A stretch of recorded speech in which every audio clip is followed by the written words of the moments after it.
ជើងមេឃអើយលេចឡាយនាងយកនាងពីខ្ញុំដឹងទេថាខ្ញុំក្រៀមក្រំរំរងពុតធំក្រំ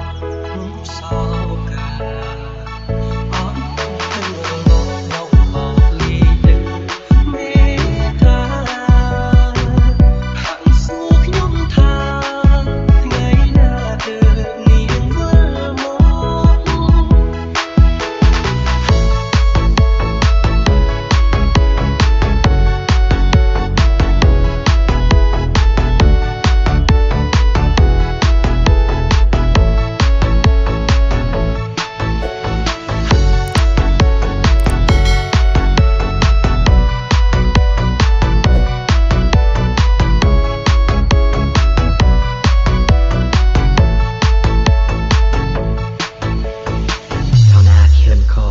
producer អាលោកឧស្សាហ៍ជីវ៉ានឹងបង